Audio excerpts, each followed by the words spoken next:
All right, everybody, welcome to the program. Again, my name is Emilio Ramos, and I am joined by Micah Whitehead for another episode of Red Grace Live. And so really delighted to be with you guys again and super excited for our content today. We're going to actually endeavor to go through a video, break down a video with you guys and talk about all sorts of stuff regarding apologetics, Christian worldview, evangelism, etc. And so right before we started the show, I asked Micah what he thought of the recent news, because I don't know if you've seen here in the last couple weeks or so, we've been talking about UFOs. And so, Micah, are you ready to be beamed up? Oh, that's been a lifelong goal of mine personally, but I'm actually looking for a different sort of beamed up. It's kind of more Be biblically honest. based, No, like be honest. I'm hunting for that rapture. No, be honest. You're actually back. Be Oh, honest. You've actually come back to us. You've been away, yes. and they dropped you back off. Yeah. I thought we And weren't that's how gonna you know so much. Yeah, I That's thought how we you weren't know. gonna I talk got it about now. this. I thought we weren't Now gonna I talk know about why. that, but Now I know why you know so much about you've everything. let the You cat know out of how the to do bag. cameras, and you know how to do recording and editing and video and all this stuff. It's because you got the download when you were up there. Hmm. And Yeah. so Well, in another conversation that we're gonna have, I got the implant, so it's in here. I'm oh half yeah. half Yeah, we cyborg, don't want ready to to know what go. you're really made out of now. There are hybrid among us for sure. Micah is actually a chimeric hybrid that walks among us. Yes. Yes, indeed. Well, Micah, really quick, we wanted to introduce this new segment because I thought, for each one of these episodes, we need to introduce the content. And so I Absolutely. thought I would do that by having the first word before Micah starts rambling on about who knows what. I thought I would have the first word. And so why don't we do that now? Let me have the first word, and then we'll start. Here we go.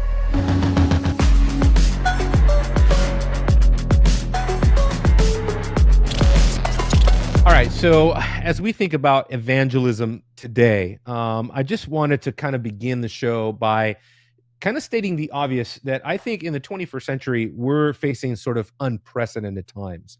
I think we're living in a time in history that in many ways is unlike any other time that we've ever seen in history. Now, of course, that's not to say that as scripture says, there's nothing new under the sun, but still, because of the advent of things like technology and because of the advent of things like AI and because of things going on at the global scale that we have access to instantaneously now, we are quite different from previous generations. I think it was the transhumanist globalist author Eric Schmidt who said that the 20th century was 10 centuries combined into one.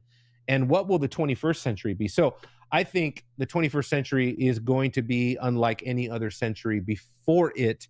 And it will really sort of determine where we go from here.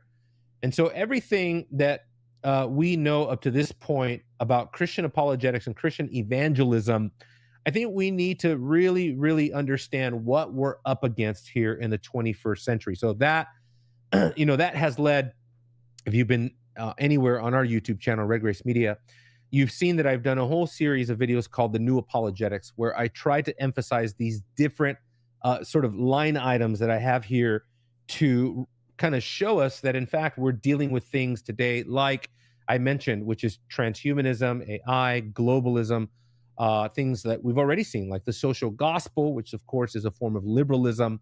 But we're also dealing with people out there in the culture that I think are politically fatigued. They're kind of overwhelmed. A lot of people are kind of over it.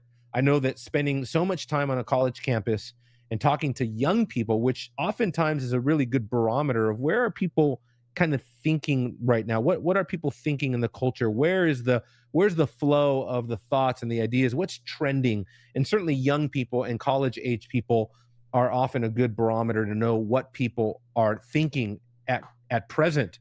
And certainly what we're thinking about today in our culture is people that have become really politically militant. They have become very fatalistic about things. I don't know if you've noticed that. Several brothers recently that I spoke with about evangelism are discouraged. There seems to be kind of a constant thread of discouragement I just recently talked to a guy who said, I've even stopped open air preaching because I have found that things are so discouraging out there right now in the culture.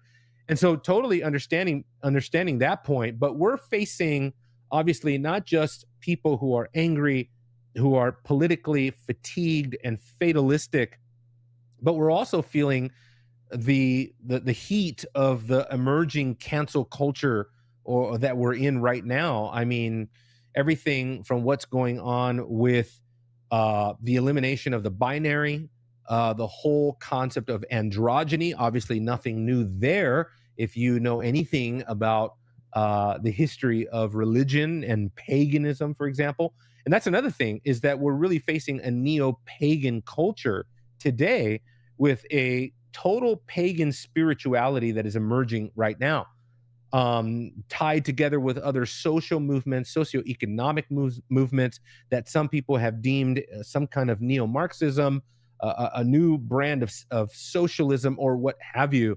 But these are the new sort of polarities that are out there. These are the new factors that are affecting culture as a whole. And I think that for the Christian church, in many ways, we're just not prepared. We're not ready to interact on this level because for a long time we've been told, well, apologetics and evangelism have nothing to do with politics and cultural trends, and certainly not global trends and things like that.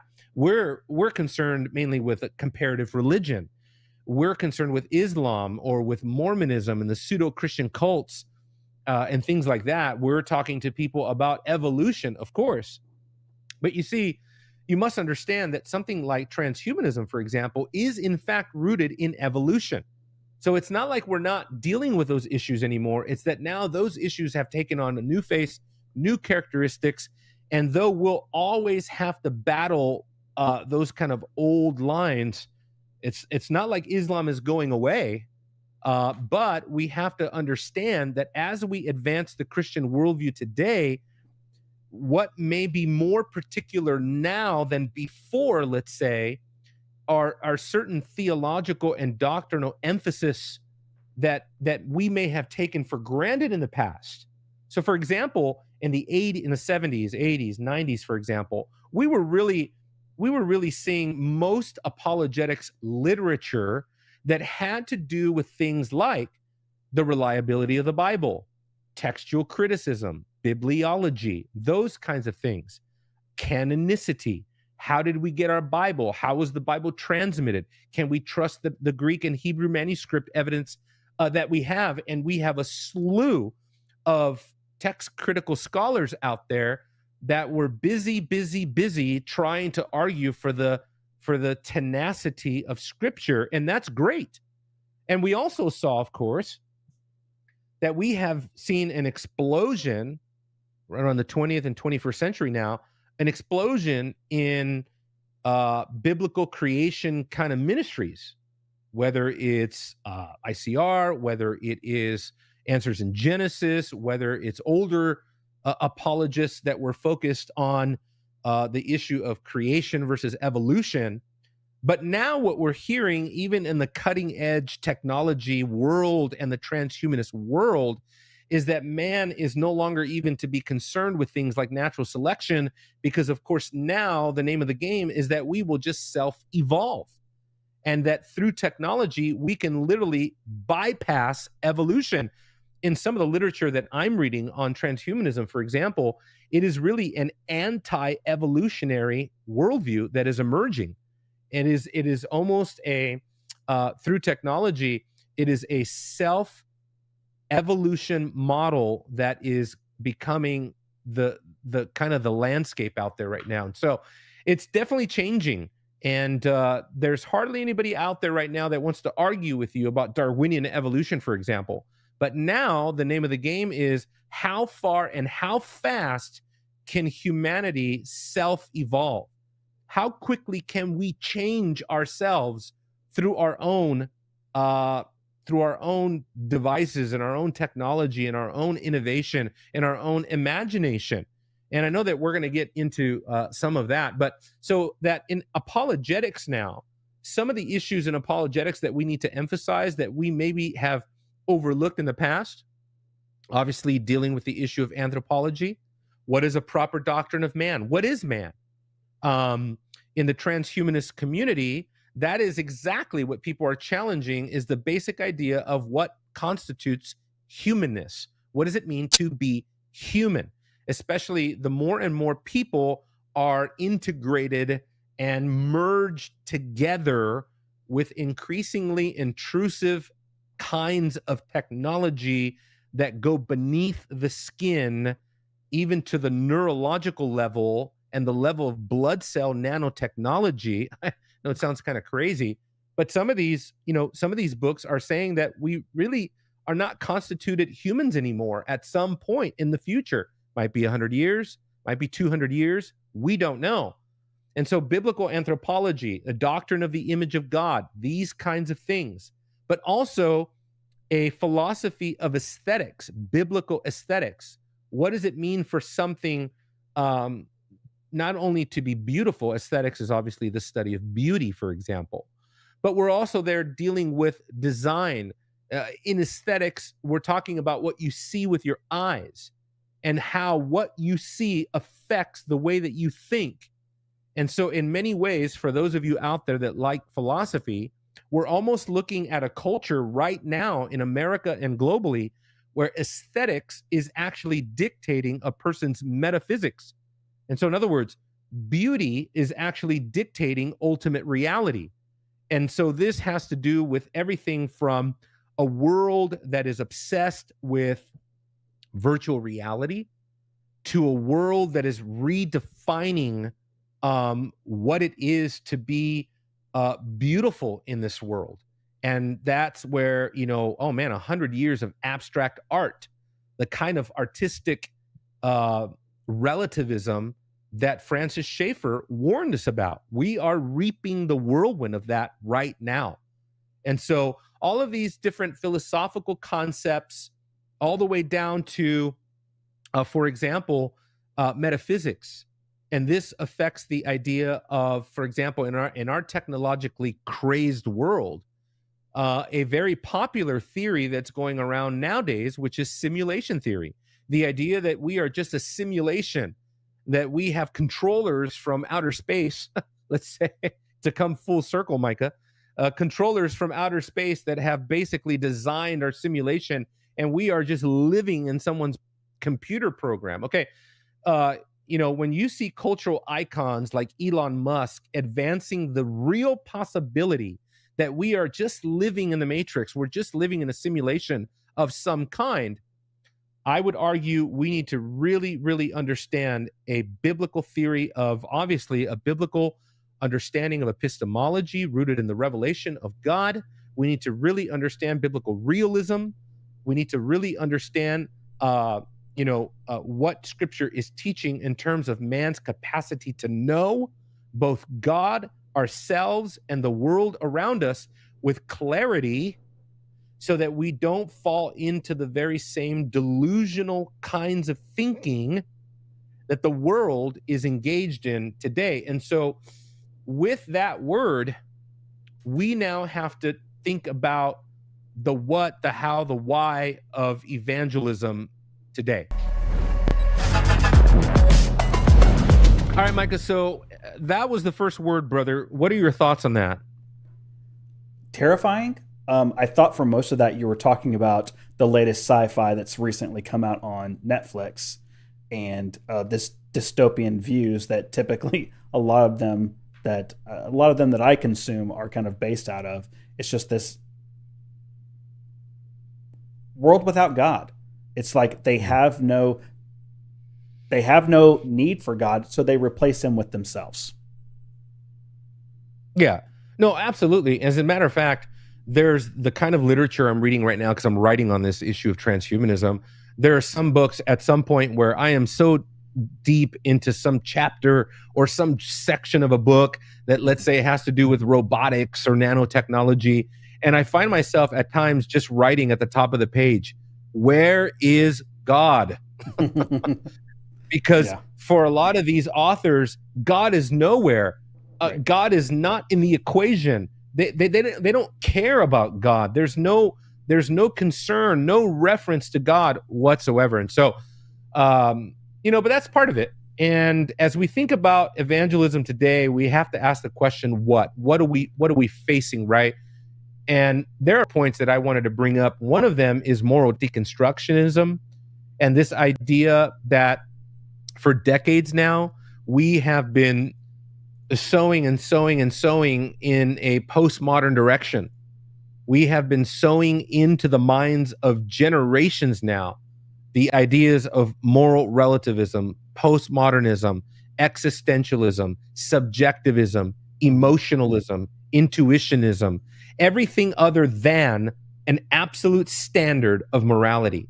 Right. And instead, some kind of humanistic man is the measure of everything. And the only thing you can think about at that point is, why are we then surprised that here we are in the 21st century reaping the whirlwind of that kind of thinking? I've read this little book called the Old Testament, where God tells Israel to do one thing. They do it for a week, and then they go off into just the same thing that they were going off into. The technology has changed, but humankind is in the same boat as where it was in the early 5,000 years ago. Or however long. Yeah, we keep doing the same thing. And Babel is, I think, the ultimate, the perfect example of tying this into. It's just, we're trying to elevate ourselves to make ourselves God, get closer to the heavens, to this new life that we so deep down inside that we so long for. And I don't know. The question I have is, like, why do you think it's that they can't replace that with God? Yeah, absolutely. And matter of fact, I think you nailed it right on the head, that's exactly what it is. It's an attempt to get to the next level without God. Mm-hmm. And technology today is just the next iteration of a Babelite kind of movement, a Babel 2.0. It's the new brick and mortar. So what? It's nanotechnology and silicon or whatever, right? Mm-hmm. But the ultimate goal in our culture is the same as ancient Babel. It is the idea that through a humanistic spirituality, if I can use that language, we will unite mankind.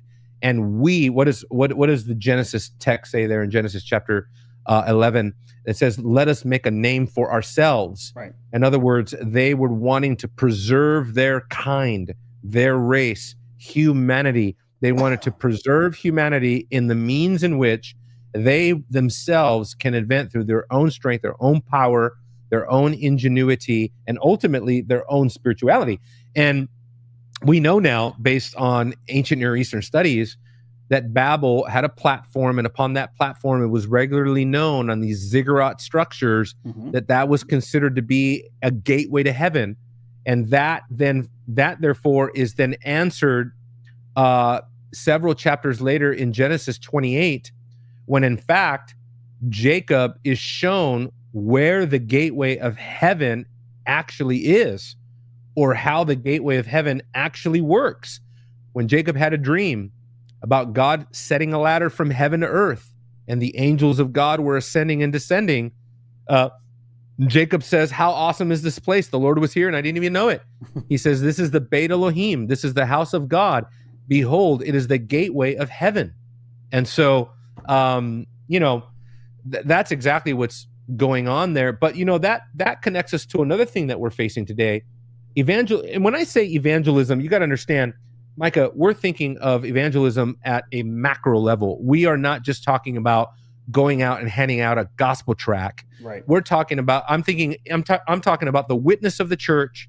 I'm talking about the missionary enterprise of the church. I'm talking about the global witness of the Christian church in the 21st century.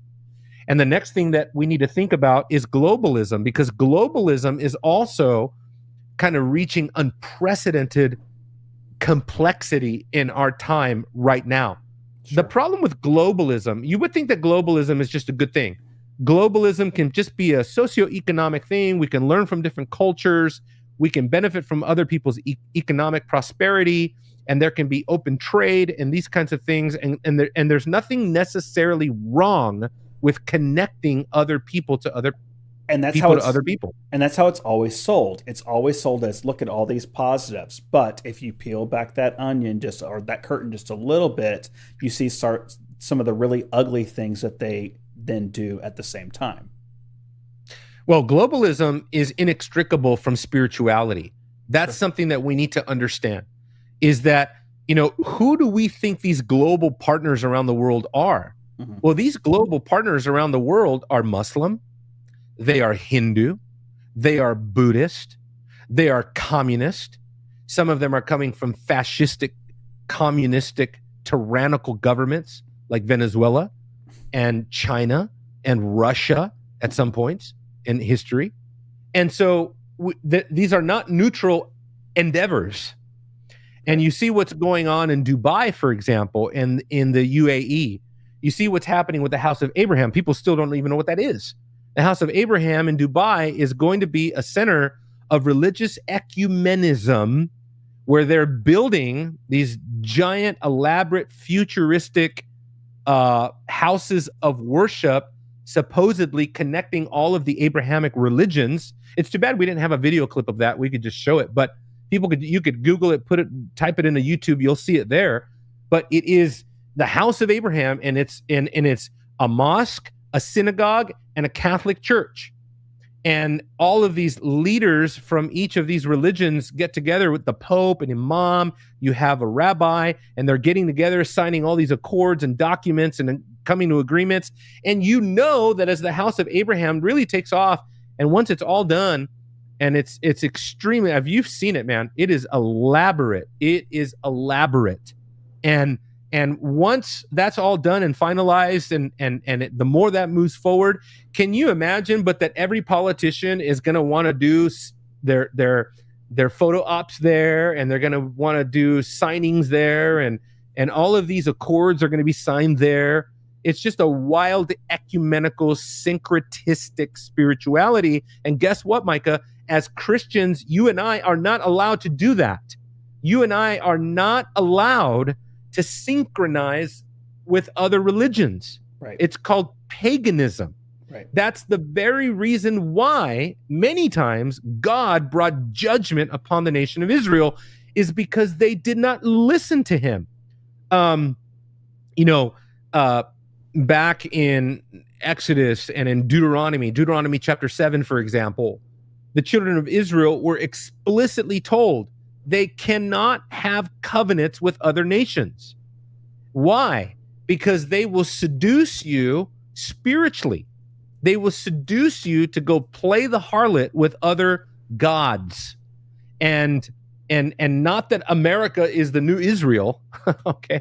But the principle of syncretism and ecumenicalism applies. Bad company corrupts good morals.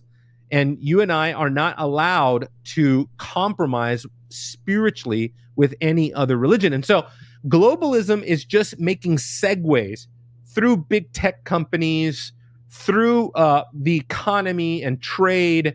There's a whole philosophy and spirituality connected to an increasingly global ideal. And that's what we're seeing more and more and more of that in the 21st century, more than ever.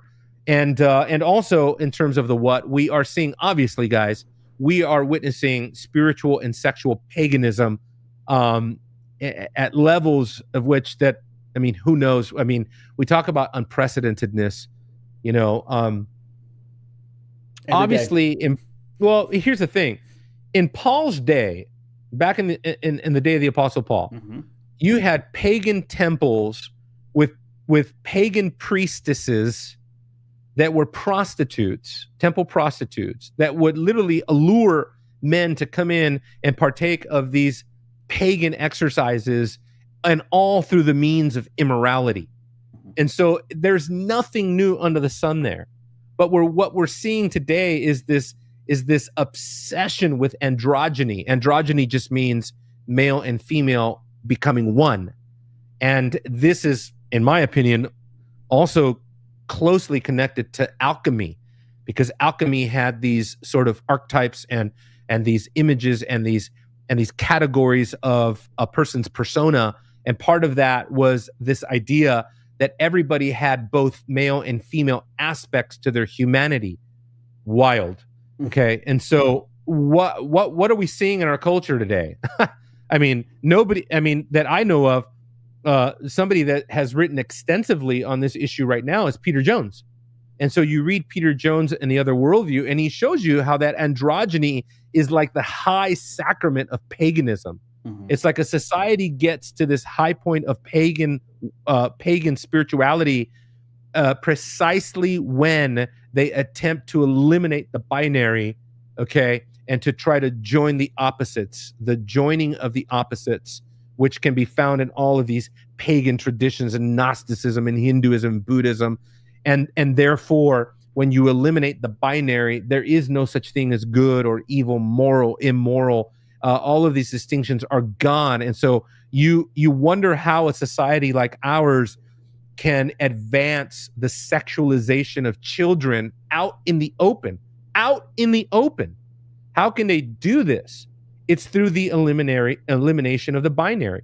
It's through eliminating polar opposite concepts: good, evil, moral, immoral, light, and darkness. They try to completely eliminate these things from the psyche of a culture, reducing them to pagan levels of spirituality and sexuality. There you go. The other thing is this idea of futurism and our digital ID. And what I mean by this, Micah, is just that what we're seeing today in the culture is a technological movement. And the big umbrella is not transhumanism. The big umbrella is futurism. And under futurism, you have transhumanism, but you also have post-humanism. And there are post-humanist authors. Let me show you some. I actually have some books here that I want to show you guys. But in a lot of these books, here's one right here. Now, this book right here, written by Hans Marovich, 1998. Hans Marovich, 1998. Oh, excuse me, I'm sorry, 1988. Here I am trying to make a point. But 1988, that's a long time ago. I don't know what you were doing in 1988, but back in 1988, life was so much simpler. We didn't have iPhones. Yeah, I was playing T-ball. Yeah. No, remember, you were up in the spaceship, remember? So that didn't happen until the mid-90s. Oh, okay. All right. But you have this book by Hans Marovich called Mind Children. And in this book, Hans Marovich is advancing this idea that basically through robotics, we will go to the next level of our evolution as a species. But here's the point. The point is that we will be actually left behind. So humans will be left behind. Wow. We're no longer going to be here. And he even says that, look, like proud parents, we have to be willing to watch the super intelligent robots basically lead the universe into the future, and we're gone. We're not here anymore. It doesn't matter what happens to us. It is a wild, what I can only call a post-humanist, genocidal, demonic vision of the future, where human beings, according to him, are basically left in the dustbin of history, and the children of our minds control the future, which are super intelligently advanced robots. 1988, Hans Marovich. And where do you find Hans Marovich? You find it today in many of the leading transhumanist literature. If you go up to a lot of people and you ask them, you know who Hans Marovich is? Most people will say, I've never even heard of that guy. No, but a lot of people know who Ray Kurzweil is. Yes. And this is kind of a shiny cover, so it might be difficult to see. I'm trying to see if there's any way. There you go. Kind of.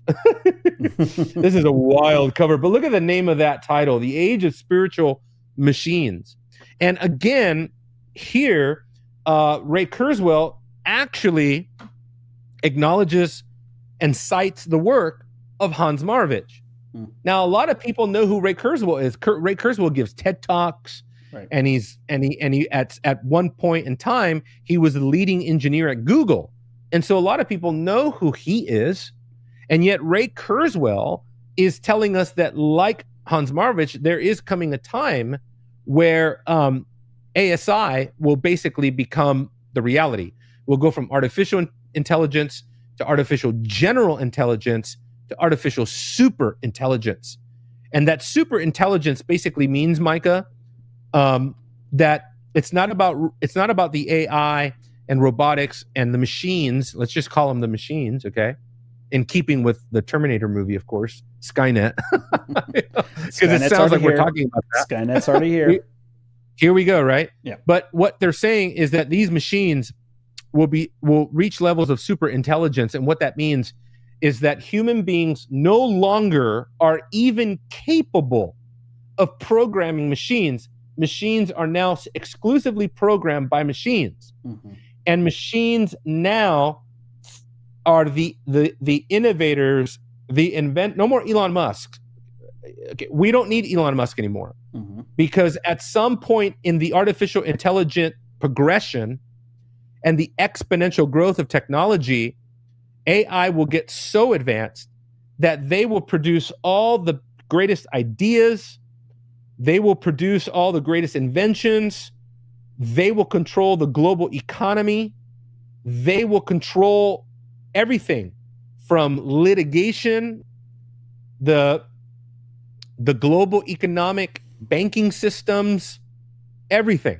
Yeah. And at this point, people are tempted to believe, well, Hans Marvich, Ray Kurzweil, and others, well, these guys are all crazy. Let's say this will never happen. But there's other authors. There's Yuval Noah Harari. And I know you can see that because that's a pretty big title.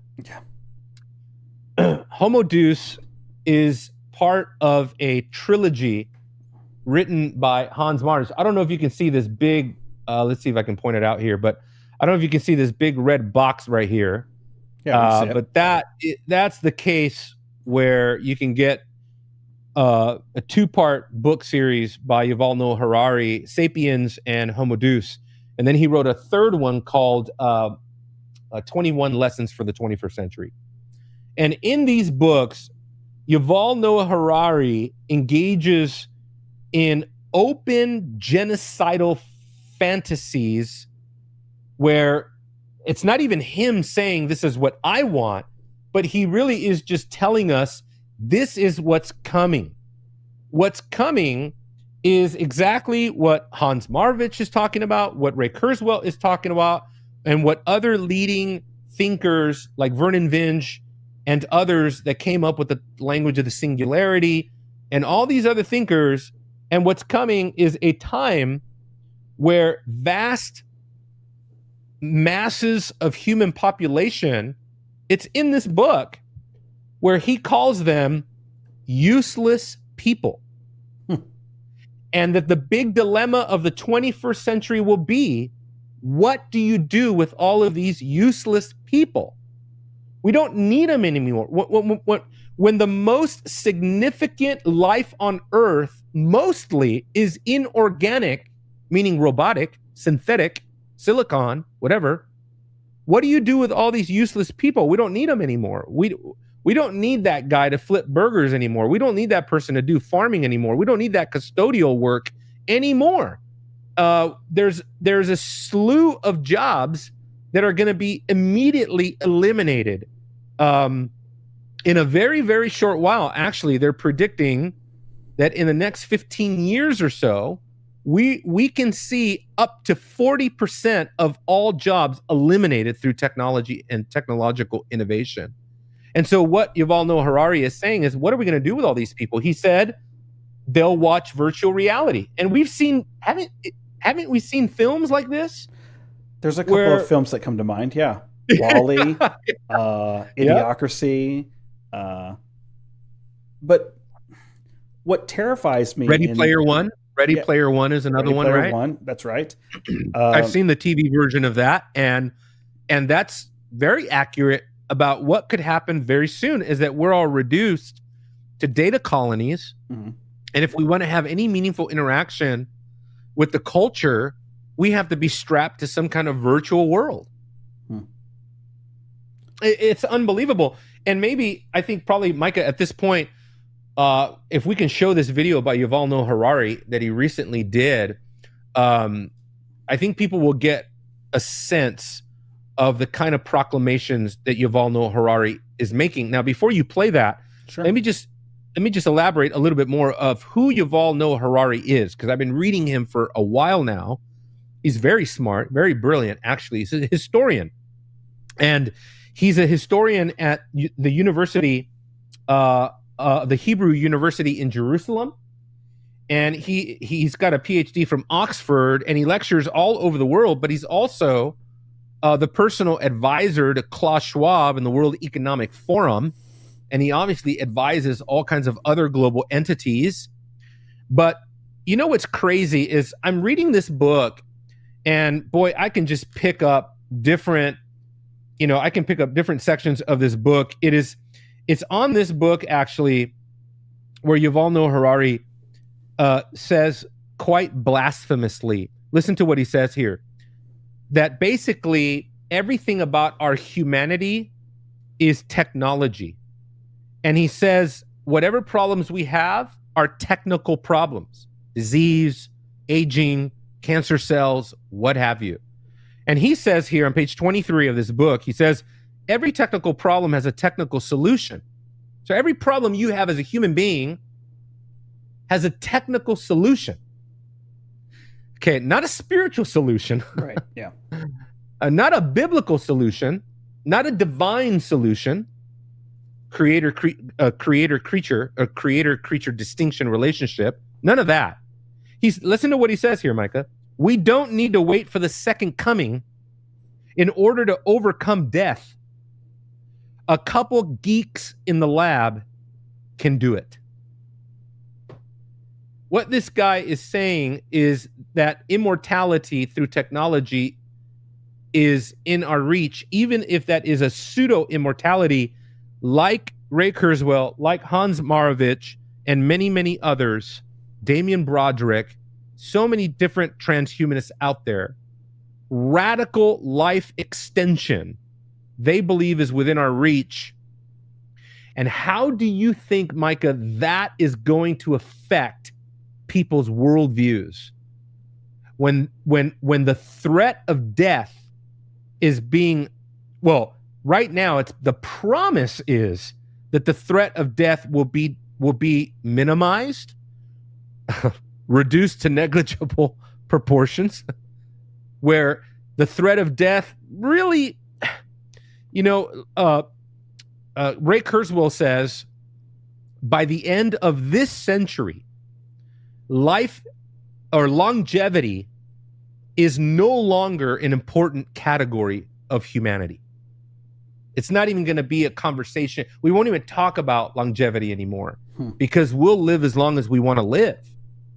As long as we're willing to take more and more and more artificiality into ourselves. I mean, this is, you would think that some of these people are insane. Everyone I talk to, I just had a conversation with a friend yesterday about this very thing. Mm-hmm. Everybody I talk to, they all have the same reaction. They all have the same kind of gut reaction as far as, oh, these people are crazy. Oh, these people are dreaming. Oh, these people are they're idiots. What are they talking about? And I agree, these are bombastic, sensationalistic claims. But who endorsed this book? You know who endorsed this book that talks about the masses of useless people on the planet?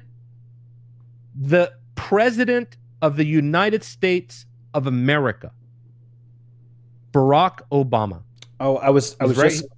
just going to say, if it's the current president, what does it even matter? But Right. Too small, you can't see it. Too bright. yeah, too But small, too bright. here it is. Here is Barack Obama's endorsement of this book. Wow. And talking about people like they're less than cattle. I mean, that would be like a U.S. president endorsing Mein Kampf. And no one even raises an eyebrow. Yeah, not a big deal. And Mein Kampf was not talking about eliminating the vast majority of human beings on the earth. You can't make this up. Who's Ray Kurzweil? Well, he's not just a remarkable inventor. He is an inventor. He invented all kinds of things that we use today, from musical, in our churches. Yes. Synthesizers and things. Yes. It's unbelievable. But he was also the head of a department in Google Calico, where the mission statement, you know how different companies have mission statements, right? Sure. What was the mission statement of Calico division of Google? Very simple. End death. That was the sole mission statement, and millions and millions and millions of dollars are being funneled into that department of Google every year. Millions. And I'd be like, just give me one.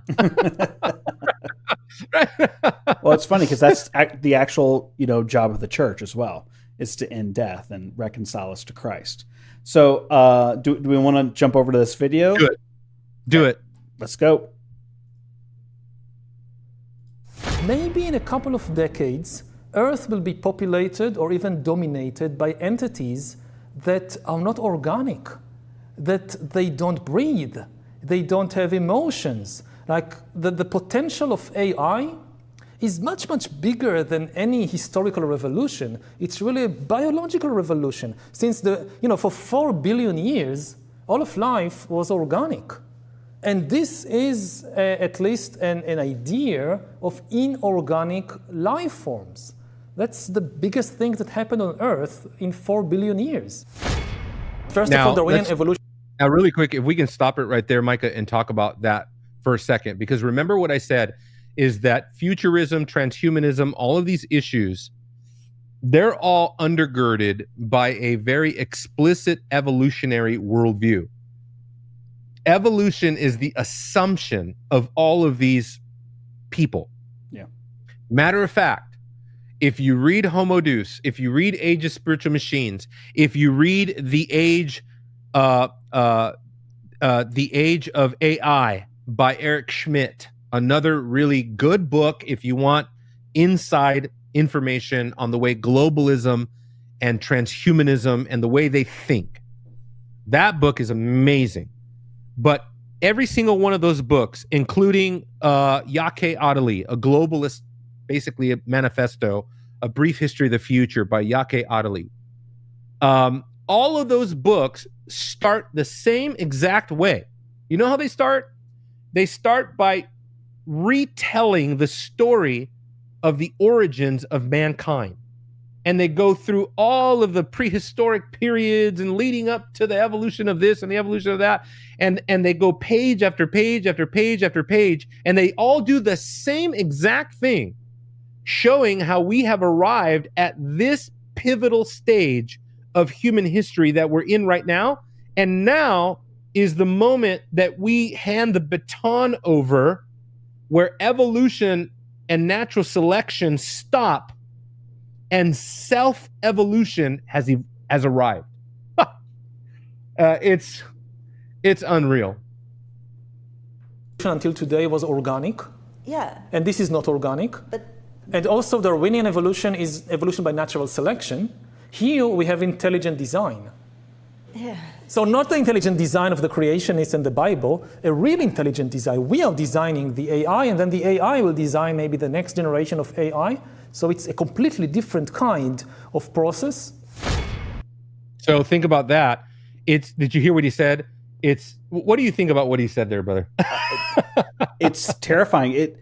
I just keep beating this drum. It's us creating ourselves to be gods. Yeah, it's homo deus. Yeah. And homo deus is that human beings are gods.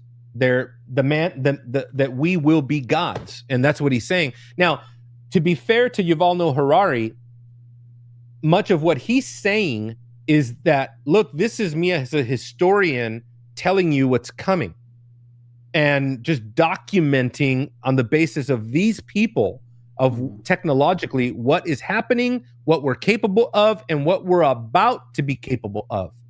And so I just, but if you listen to what he said not the intelligent design of the Bible, he said real intelligent design. So Yuval Noah Harari, because he is a sodomite, because he is a homosexual, he has an axe to grind against God.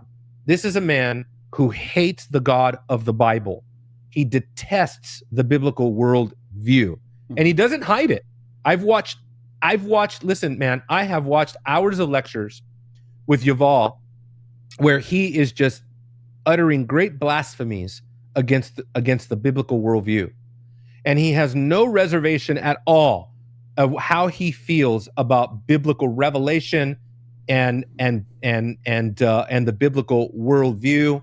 He thinks that the God that is revealed in the Pentateuch, in the Torah, in the Tanakh, that God is a monstrosity, that God is evil, vindictive, homophobic, that he is basically like the stuff you used to hear from, what was that guy?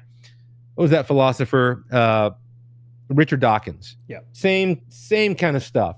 God is a maniacal monster in the sky. Moral monster. All of it. Yeah. All that stuff. So it's important to point out and that is his starting points. This is evolutionary, anti-Christian, blasphemous worldview. Go on. It's very practical. Today, when you apply to the bank for a loan, and the bank basically lets an algorithm decide your fate, and the algorithm says, no, don't give this lady a loan, and you ask the bank, why not? What's wrong with me? Is it my face? Is it the gender, the race, whatever? The bank says, we don't know. The algorithm said no, and we don't understand, even the people who designed the algorithm don't understand the decision that it is making. Over the last 20 years, so in that segment right there, the reason that's important right there, Micah, is because what he's talking about there is what I call data mining. Mm-hmm. That we are being mined for our data.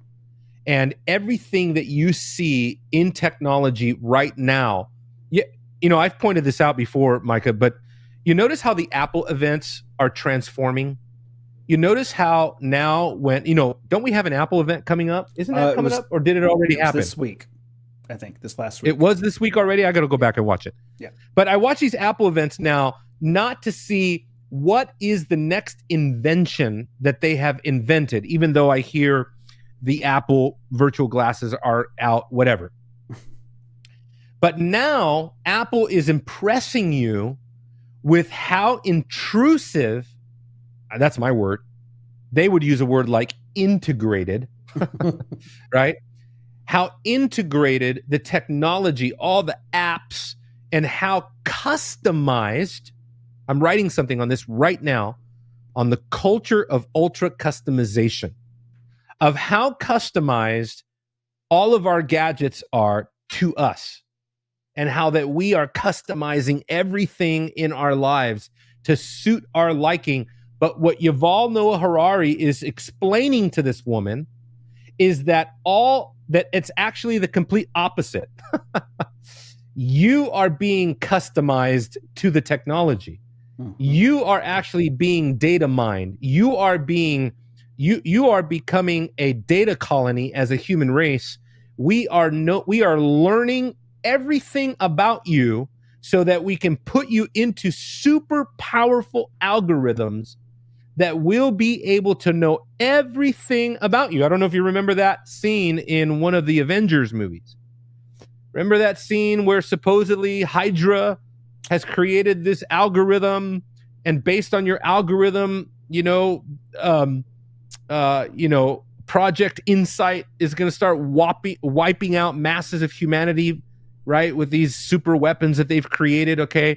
Yeah. Unbelievable. I mean, this is like truth is stranger than fiction, or this is actually, how people advance this notion of predictive programming, where the kind of entertainment that we are taking in is actually being used to program us, to prepare us and condition our worldview, to get us ready to accept this level of technological intrusion and integration into our lives. And so that is very, very important point that Yuval Noah Harari is talking about. And he's advancing this notion.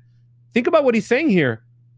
AI so powerful that no one can really fully understand it, that the bankers themselves don't know why the AI algorithm is telling you not to give this person a loan. Right. Wow. I mean, talk about Skynet getting out of your control. I mean, here we go. The smartest people in the world and the best technology in the world has been working on the problem of how to hack human beings and control them through the screens and through the smartphones. I'm no match to them. If I give them access, they win. If homosexuality was against nature, it just couldn't exist. Things against nature are, for example, driving faster than the speed of light. You don't need human rules against them. They just can't happen. It's impossible. It's impossible.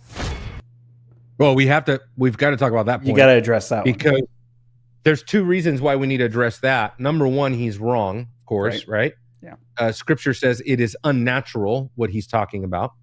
Okay, and it shows he has a non-theistic presuppositional approach to ethics. So he just assumes or presupposes that we do not live in a revelational world where we have the revelation of God informing our worldview. And here's another one. This is for Christians. Ready? This is why we must be careful when we talk about natural theology and where we talk about the sufficiency of general revelation. And to remember that in the Bible, the word nature does not mean what atheistic philosophical schools of thought like Platonism, Aristotelianism, Darwinianism, post-enlightenment humanism is talking about. Nature is the created order, the design of God, nothing else. It's not this neutral category of existence, okay? And so that's why he compares it to something mechanical, because he doesn't have a full-orbed worldview. Continue. And you mentioned the algorithm, that an algorithm could have told you sooner that in fact you were gay. Yeah. By just watching what happens to my eyes when I walk on the beach in Haifa and there is a sexy guy and a sexy girl walking hand in hand in swimsuit. Where do my eyes go? I mean, it should have been very simple for an AI to figure it out. In the Soviet Union, the KGB couldn't follow you 24 hours a day. They didn't have enough agents. And even if they had an agent on you, the agent would write paper reports that a human being, needs to read. It's impossible to analyze all that. Now, with AI and smartphones and sensors and cameras and microphones and all that, you can literally follow everybody 24 hours a day. You don't need human agents. We carry the agent in our pocket or whatever. And you don't need human analysts to go over the data. You have AI. So it's, for the first time in history, it's possible to follow everybody all the time and follow even what's happening under the skin and to hack humans. And pretty soon, you will not even need a KGB agent, or you will not even need a communist Chinese police, the CCP. You will not need anybody to go out and arrest you, because we will have, like he said, an inorganic agent. In other words, a robot who will go out and do it. They don't even need human agency whatsoever. Now that's fast forwarding into the future, but I just saw today a recently released video showing Tesla's humanoid of a line of robots walking around together in synchronicity around, one of Elon Musk's, I think it was a Cybertruck or something, and showing off all the fancy ways in which the dexterity is advancing, and how they're able to now do things they weren't able to do before. And Elon Musk is saying that he wants to scale these robots in the very near future. I'm guessing in the next 5 years. He wants, meaning they'll get to the place where they're able to actually offer them to the public. But he says he wants to produce these in the many millions of millions. And so, Micah, you've traveled enough with me and sat down at dinner tables with me and other leaders and people. I have tried to tell people at multiple meetings, dinners, situations, private text messages, conversations on the phone, people that I've been talking to, trying to prepare us on a worldview level for this kind of technological advancement. And it's been a hard job, because a lot of people had looked at me like, you're crazy. Or what does that have to do with Christian? What does that have to do with theology? What does that have to do with apologetics? But yeah. Admittedly, I did. Whenever you first mentioned it to me, I just kind of sloughed it off as yeah, exactly. What does this have to do anything with the church? I've got a question for you on that, but let's wait. Let's wait till afterwards. If it was possible to adopt, then this is an option.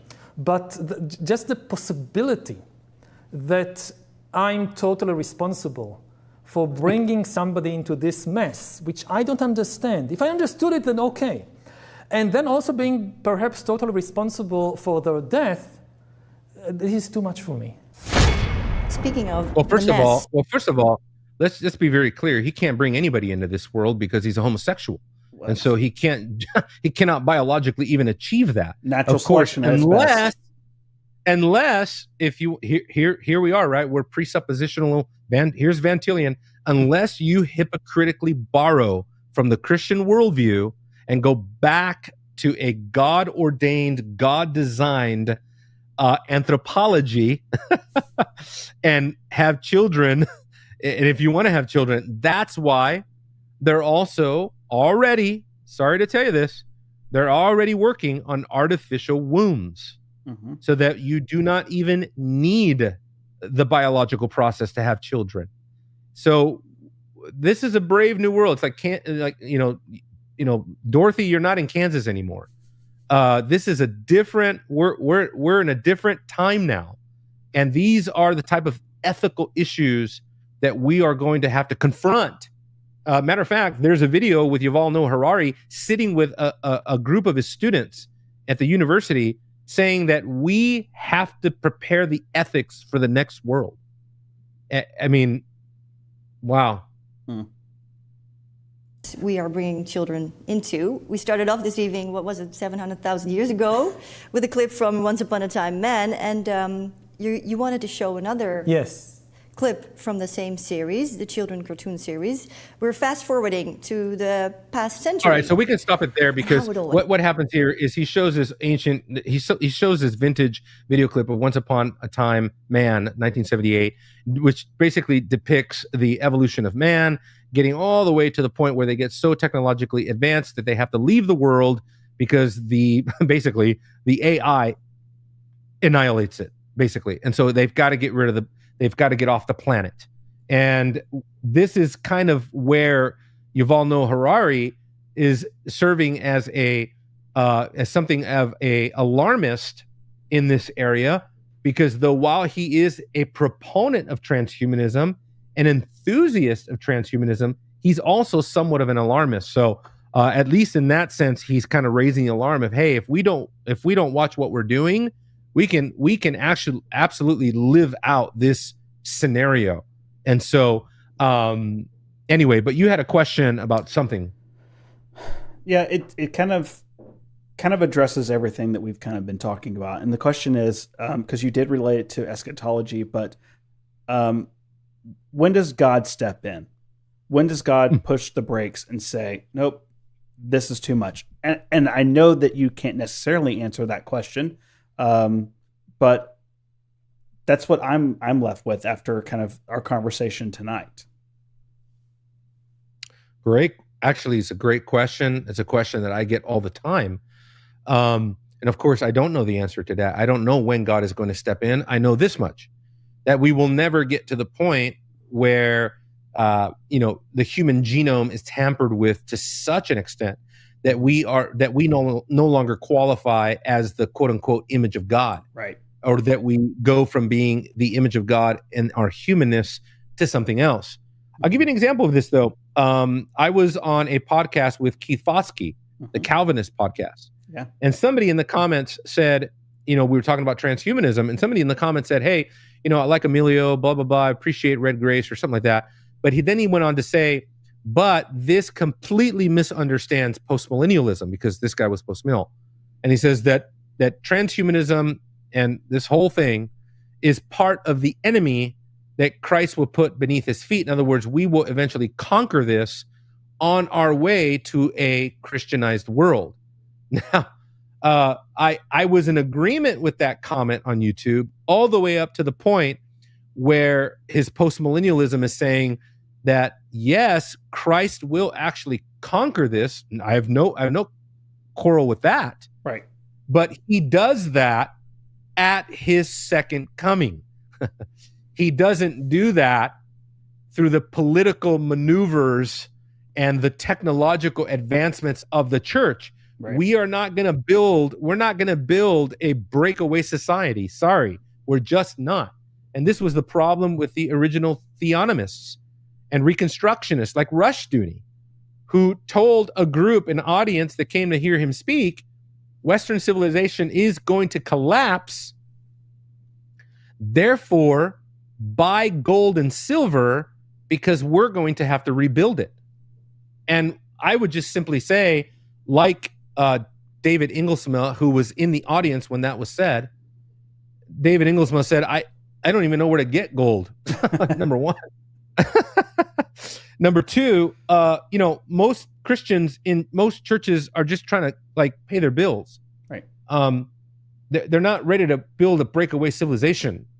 I mean, I don't care what any group anywhere is doing. That's not going to ever be the way forward. The way forward, as far as I'm concerned, eschatologically, is detailed for us in the pages of Scripture. It will be that we follow our master. The servant is not greater than his master. If he had to suffer, we're going to have to suffer. If he had to die, we're going to have to die. If he had to be martyred, we're going to be martyred. And I'm saying we as in terms as, and doesn't church history tell us that? I mean, church history is a history of 2,000 years of martyrdom. I mean, for crying out loud, it is a history of suffering. It's not a history of triumphalism. And therefore, I think that kind of conclusion is wrong-headed on the face of it. And I believe that, to answer your question, Micah, how far does God allow this to go? I suspect, of course, that Christ has given us assurance that as we see the world divulge into certain levels, as the days of Sodom were, as the days of Noah were, and we could add to that, as the days of Babel were, right? So will it be in the coming of the Son of Man. Now, I do not take a preterist interpretation of that. Sorry, I can't. I can't do it. When you look at all of the intertextuality in the Bible, from not just the Gospels, but also from the book of Revelation and the Pauline epistles, I'm sorry, there's just not a preteristic interpretation of that. Not that there are certain elements in Matthew 24, the Olivet Discourse, that weren't fulfilled at 70 AD, but ultimately we just can't rush, over the scriptures and say, it's all 70 AD. I just think that's completely irresponsible, to me, exegetically unrealistic. And no, I take the interpretation of the reformers, of the confessions, which tell us that as Christians, we will always have to deal with persecution, tribulation, and there is such a thing as future tribulation for the church, a coming of a man of sin, the lawless man, the lawless one, the man of the Antichrist, and the Antichrist system.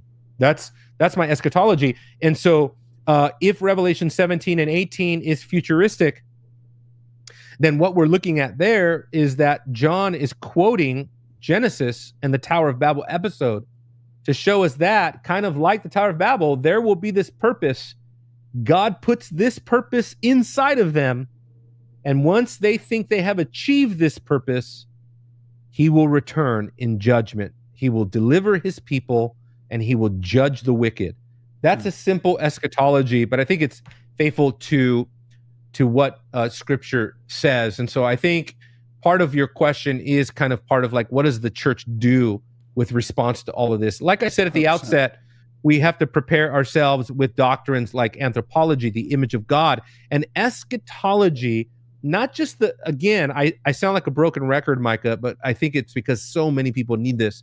Not just the parts that we'll argue about, eschatology, but eschatology in the sense of we have a worldview of an afterlife. We have a worldview of a heaven and an earth. We have a worldview that is telic. In other words, world history goes to a termination. It goes to an end point. It goes to a climax. And that climax, of course, has to do with the return of Jesus. We are glorified in a glorified body. We are not enhanced, just simply enhanced through our technology. And so, so anyway, great show, great video. I'm glad we were able to play that clip. And so that's exciting that we're going to be able to break down video clips like that. So yeah, absolutely. Yeah. Well, kind of give us a closing thought on this, where we're going. I know you said the church just has to learn eschatology, or what was the word you used? Anthropology. Image of God. And I think one of the ways that they do it is Red Grace Media is about to release the film with Peter Jones that you and I worked on together, called Truth Exchange. We don't yet necessarily have a plan on how that's going to roll out, but we're about ready to roll that out. That's one way. What are some other ways that people can really learn about that? Well, Micah, I think that one of the ways is that leaders in the Christian church need to become conversant in the transhumanist worldview. If we are so behind the times, we don't understand the terms, we don't understand the categories, therefore we don't understand the implications. Right. Then we are going to be ill prepared for our people. So you need to read, I'll give you a couple books that I think the church needs to be reading. One of them is this book right here, and this comes with a qualification. This is these white covers are difficult, but it's kind of a hard. Yeah, I know. We'll work on it. But this book right here is called. I don't know if you can even see that, but no, I can't see it. The book is entitled Transhumanism and Transcendence by Ronald Cole Turner, who edited this book, and so there's other contributors to this book. But Transhumanism and Transcendence is coming from a more liberal position as a Christian, as far as Christian theology goes, and so you got to be aware of that. So I'm not endorsing the theology necessarily of these authors, but the information inside of this book is really good. Great. And then the other one that I've recommended, and a lot of people that I've talked to have already read it because I've recommended it to them, but this book by Jacob Schatzer, Transhumanism and the Image of God. This is published by Ivy Peak Academic. So this is a really good book. I think Jacob Schatzer does a phenomenal job, actually. I don't think he goes far enough as far as I would go in terms of the theology coming back to the data that he gives you there. But to understand, certainly to understand the transhumanist vocabulary, terminology, the worldview, and the proponents, the people who are the leading figures and things like that. That book there is actually really good for people to be initiated into this conversation. And I think Jacob Schatzer is a faithful Christian guy who does a good job in writing that book. So that's kind of where I would start right there. And of course, tuning into Red Grace Media, Red Grace Live, our podcast, Christ and Kingdom, because I have a podcast there. I think it's episode 7. You go on the podcast, if you look, go down to 7 or 8 or somewhere in there, and I have a full episode on transhumanism. Listen to that.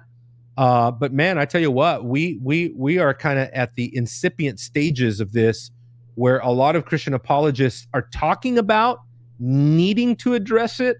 I've heard people talk about we're going to address it. Mm-hmm. I've heard people talk about that someone needs to address it, but there really isn't anyone doing it right now. And so, or else that's where I'd be. That's the kind of stuff I'd be getting into. So we need to do our part, Micah, right here. Absolutely. And we'll do it just kind of one bite at a time. How do you eat an elephant? One bite at a time. Yeah, that's right. Great, man. So I'll see you guys next time on Red Grace Live. God bless.